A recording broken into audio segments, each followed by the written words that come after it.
Okay, so we're going to talk a little bit about employee work-life balance and the back-to-school season, and kind of managing. We all have unique circumstances that we're managing, so really talking a lot about that and how we can kind of stay well through this time, in a post-pandemic world. Brief background about our EAP, Care Plus Solutions. We're the first EAP in the nation. 1973 was when we were established. Now, for those unfamiliar, what is an EAP? That stands for Employee Assistance Program. We offer counseling, legal, financial assistance, work life and wellness programs and services for your team. Those that are eligible are those that are employees, but also family members and really anyone that is in the household. And the way the program works, very simple. It's a free, no-cost program for you as an employee. And so you have access to these services through your employer, and the way you would do it is to call us to access those services. There's also web services that you can access as well on our website. I do see, okay, sorry about that. I do want to just go into what we're seeing as an EAP. On the front lines, as I like to say, in terms of a few different factors pertaining to COVID and back to school, and kind of where the climate is right now. Okay. Right now, as we all are very well aware, the Delta variant is kind of creating some new concerns. There was a brief period of time where those that were comfortable to be vaccinated were vaccinated and feeling a little bit safer not wearing masks. As we know, the Delta variant is creating some concern. And so with that concern for the physical health, there's also creating concern for mental health. And we're seeing that across industries, particularly in healthcare settings, individuals and staff that are working on the front lines in hospitals. We're seeing burnout. Burnout can come in all forms. This could look like a decline in performance, decline in mask wearing and social distancing and things that we were previously doing. So this is COVID burnout. Maybe having anxiety about passing someone, even slightly walking by someone that's not wearing a mask, feeling tired, even if you've gotten enough sleep, snapping or feeling impatient, during conversation. These are signs of burnout, some of which in general, but some of which, pertaining to COVID. We've seen some burnout in other settings like teaching.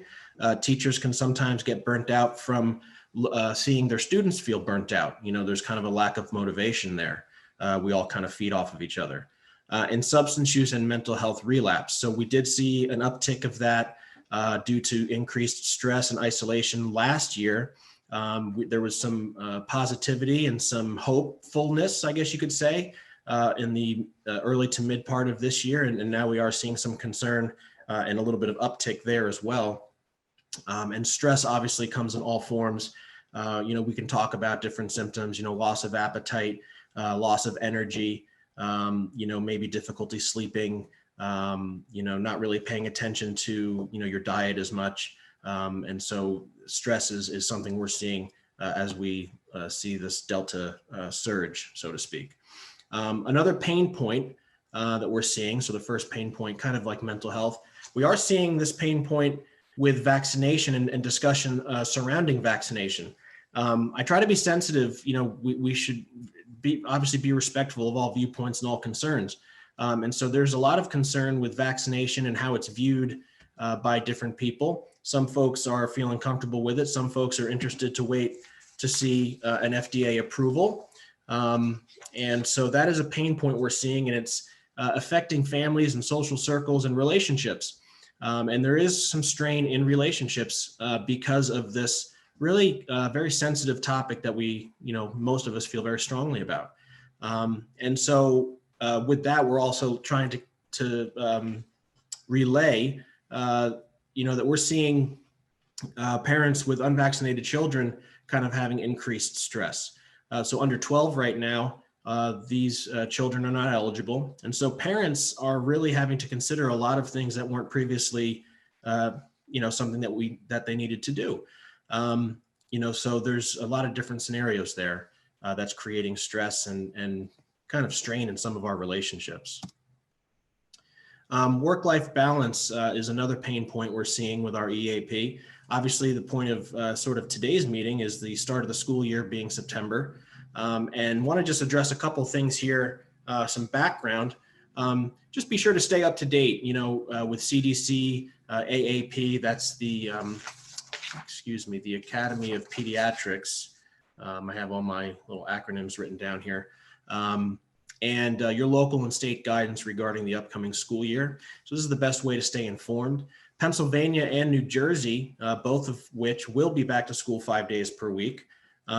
However, there are some differences. Pennsylvania is kind of looking at this emergency scenario, which is written and documented in their state literature, section 520.1. So if there isn't a situation that's defined as emergent, they are going to allow remote. I'm not seeing the same thing in New Jersey. Very clear-cut guidelines. They're doing a great and thorough job, but I'm not seeing anything in terms of like offering that remote possibility. So just something to be mindful of. And these are kind of the backdrop of what we're seeing and then what parents are trying to stay abreast of and manage. So the parents' concern, when we have people call us for assistance or when we speak to companies and organizations, we're hearing concern not only for the child's safety, but childcare. Should their children have a period of remote or hybrid learning? And let's say that parent is in the office. Now, some organizations are doing hybrid, some are doing full remote. And again, that's a very local thing, right? What's going on within that organization. But there are people who are still in the office. There are jobs, not office work, but just simply jobs, folks that were never working remote. They cannot, it's not possible, that the type of work that they do. So we're seeing some concern there about, hey, look, if my son or my daughter is no longer, there's a period of time where they're going to be doing remote work. Now I have a lot of stress and concern about childcare, which we dealt with last year, but now again, we're going to potentially face again this year. And so I thought it was helpful to kind of look at the different scenarios that we are going to be seeing, and then we are seeing is again, you'll see hybrid work, full return to office, and then full remote work, all of which, if you're a parent, need to consider how to manage, and consider your children's safety and the potential for hybrid and remote learning. So just kind of an aside, part of what's great about the EAP, our EAP, is we have childcare case managers. So if someone had that need, given the scenarios that we may face here, there's a lot of great resources that employees can take advantage of, to address that need. And that will decrease, hopefully, stress and allow that person to feel a little bit more comfortable and can kind of continue to do what they're doing at work and be productive.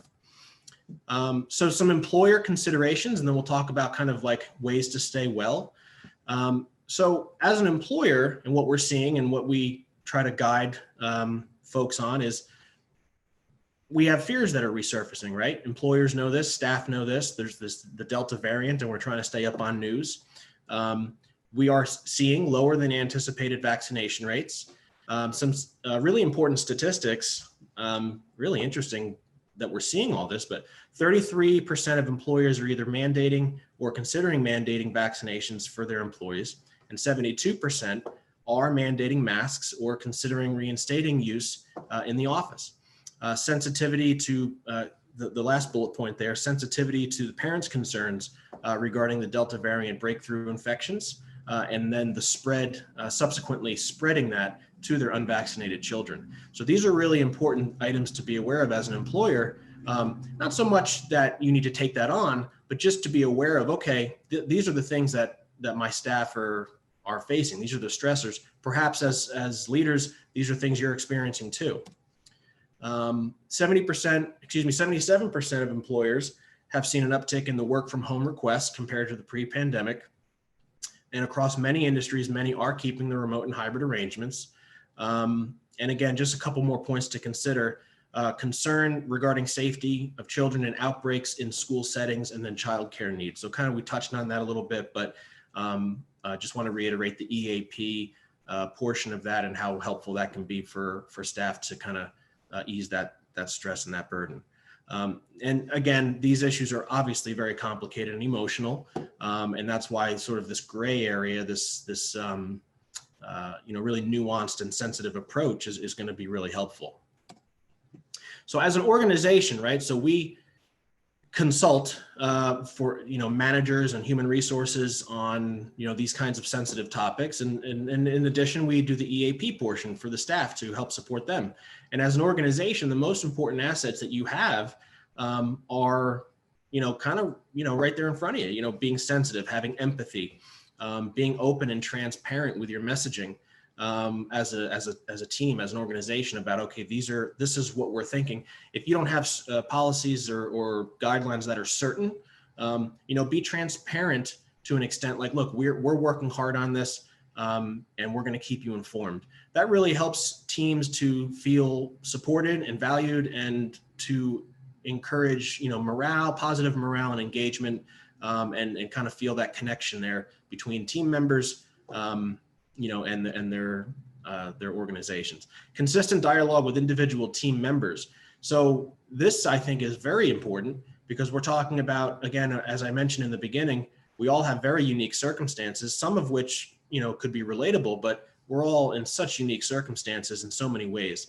So that consistent dialogue with your team, maybe you notice that someone is not as joyful as they normally are.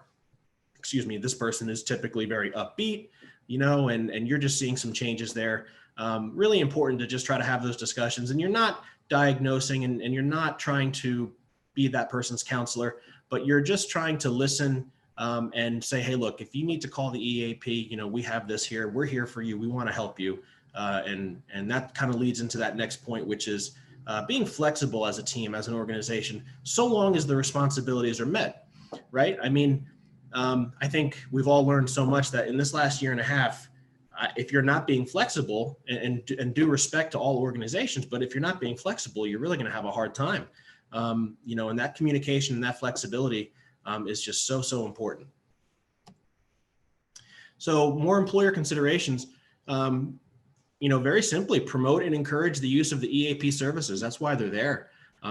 We take a lot of pride in providing that help, and we see the results. Those EAP services, counseling, legal, financial assistance, work, life, and wellness, including childcare and elder care.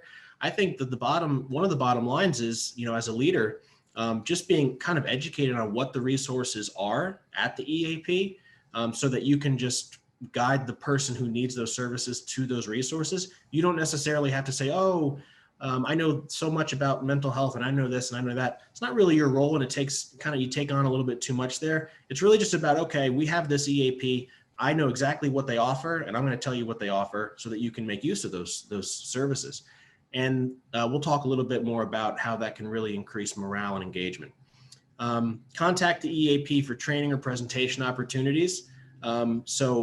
Just from a macro perspective, that's really helpful for teams, to kind of see that they have that EAP. That'll lead to increased utilization. And so that's really important. And contact your EAP for consults on sensitive matters. So that could be a number of things. It could be, last year we talked a lot about, and I guess it would be similar this year, folks not paying attention to mask mandates. There's that COVID burnout. Or maybe there's a sensitive issue between two employees who have differing views on vaccinations. Kind of these really kind of esoteric, really unique situations that we're currently finding ourselves in. And maybe it's affecting work performance. That might lead to, I should call my EAP because I think I would like to refer this person and make sure that they're okay, and make sure that my team is not affected. Consistent communication with your leadership team for creating a transparent plan.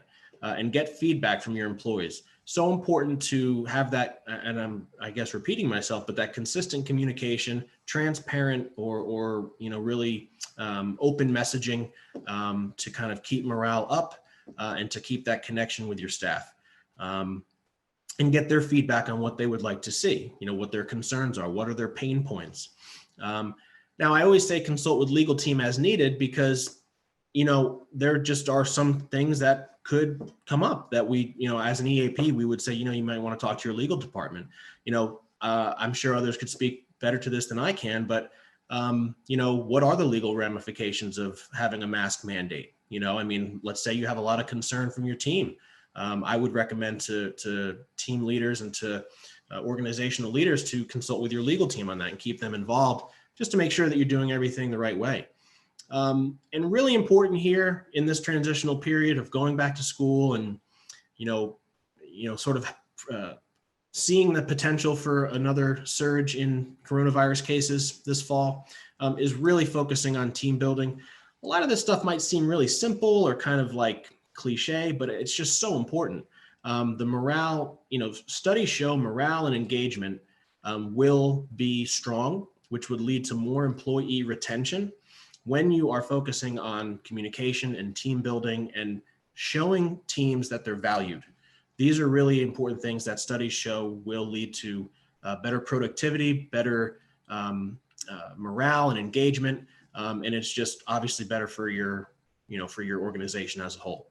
And checking in with one another to offer collegial support and recommend EAP use. So like I said, we're not, as managers, you're not, trying to understand the depths of what someone's going through, but you're saying, okay, we have this service. I really think you would benefit from it. And, here's the information. So ways for employees to stay well, so some of this, again, kind of straightforward. I mean, first and foremost, and I'll speak to personal experience through this whole pandemic, first and foremost, physical health. It really all starts there. It's good for your mental health. It's good for your immune system. Not only is that good in general, that's good for, fighting COVID-19. So important. Now, if you work a lot of hours, if you have trouble maintaining those boundaries between work and leisure, you might want to explore that. Talk to family who know you well. Say, hey, listen, am I kind of too far into my work here? How can we work on establishing and maintaining these boundaries? Maybe it's scheduling physical exercise once per day in the morning. And if you're not motivated to do so, maybe talk about that, right? Because there's always going to be a barrier of some kind. Maybe you're really motivated to exercise. Maybe you're not. If you're not, maybe kind of explore that a little bit. But it's so important to do some kind because it will help your mental health and it helps your immune system, which is good for where we're at right now. Social support, talking with and maintain that connection. If you do that, it's just, the age-old simple thing of talk therapy works, even if it's just talking, sometimes therapists, we kind of get fancy with all these different theories. And the truth is it's empathy and listening and just talking. And I think we all can relate that once you do that, you really kind of feel like something was taken off your shoulders, just kind of getting it out, right? So making sure you have that social support. Now, if you don't have that social support, very common at times, right? If you feel you don't have that, explore that. Okay, what's going on there? If you don't have that, there's professional services. And we'll look at that here on the bottom point on the next slide. Confidential professional support is available where you can, have those conversations, with someone who will listen as a professional to handle those situations. I'm going to go to the next bullet point on the top there, but first I just want to say, and one of the things I try to bring to every presentation, no matter what it is stigma. Even to this day, there's a stigma with mental health, but I always just like to say, very simply, we're all human. We all go through things. It's confidential support. You're not any different or weaker because of it. That's a common thing that I hear, sometimes, a lot of times rather, with men. And so, this is a confidential service, professionals to help you really just navigate something, right? It's like if you're trying to figure something out, if you're trying to fix something in your house, right? Or whatever. There's a problem and then there's a solution. Well, it's the same thing with life circumstances, right? Sometimes things just get a little heavy, so to speak, and you just have to work those issues out and find those solutions. And as I mentioned with employers, talking to their teams, maintaining that transparency, that communication, and also addressing the individual, equally as important for you as an employee to communicate your needs with your employer, right? That might make some people feel nervous, especially if it's something personal. You don't have to always get into those details, but you can say, whatever you're comfortable saying. But as long as your employer knows that, hey, listen, I'm going through something, or I have these childcare needs, that communication will be important going into this school year, so that you and your employer are on the same page. Just making sure they're aware of what your needs are, and then if they can help you, provide you with that EAP assistance, and kind of put you in the right direction. And it just goes back to the communication being so important. That pretty much concludes. Hopefully that addressed the pain points. It certainly addressed what we're seeing as an EAP. And I'm happy to talk further and answer questions, and maybe go into more detail on some other helpful things we can go through. But I guess I'll just leave it there, and let me. Ian, thank you. That was great. We don't have any questions at this time. As we've mentioned before, Ian and his organization, they are partners of ours. And if anyone is interested in learning more about their EAP, if you don't have one or you'd like to learn more about them, please let us know. We can connect you, contact your member experience person. Ian, maybe you can throw your email into the chat as well. If someone wants to. Oh, sure. Yeah. Let me do that right now. Yeah. It was really great. And I think communication is always critical. I heard in our CEO peer group, we actually talked about this notion that, as we're all revising our plans as businesses and it's very dynamic, we also have to remember that employees are waiting to hear what we're going to do, whether it's when we're going to go back to the office or mask and so on. So even keeping the communication about what we're thinking about or like tentative plans, I think is very helpful for people. So very good to do that. We did have one question come in. Can Ian give an example of childcare questions that have come in from employees? Like, what are the type of questions? Yeah, sure. Well, to be honest, I think it's kind of like it's pretty much like I put in that one slide where the questions are, okay, what is my state doing? What are my children going to be doing? Are my children going back full time? We know now they are. Great. What is my employer doing? Am I going back? Am I already there full time, or am I doing hybrid? Am I remote? I think for me, from what I've seen, the most important things are people just, right? And then how do I handle that? And it's kind of like this ever evolving thing. At least that's what we've seen. And with that, you would go to, okay, let's say I'm doing hybrid. Okay, my employer is choosing to stay hybrid. My children are back to school full time. Well, now I have to talk about childcare. If there is a situation where I'm at work and my child, their school made a determination to have them do remote because of some COVID issues. Now I have to look at childcare. So really, it's just kind of the simple basic stuff. It's like, okay, we need childcare. Well, I'm going to call my EAP, and their case managers are going to help me to navigate that and point me into the direction of some resources. Yeah, and I think that's part of it. I think it's that if something new arises and you just don't know what to do, and you don't want to talk to your employer right away, having a resource. I know that happens on the mental health side as well, where someone has what we didn't touch on is the mental health issues with children are facing with this whole pandemic. But if something arises, you don't know where to turn, and I think that is the benefit of the EAP, is be able to talk to someone in a safe, confidential environment just to see what your options are, what your choices are. And I think that's a big alleviation of stress for a lot of people, because I've heard a number of my wife works in the healthcare area, and a lot of people, friends contact us because they don't even know where to start looking. And I think the value to employees is having that resource that they can talk to when it's something that either their employer is not equipped to, or they're just not ready to have that kind of disclosure to the employer. So anyway, great service you guys do. Go ahead. I'm sorry. Yeah, I know I won't take up any more time. I just wanted to comment that you made a great point, Kevin, about children's mental health.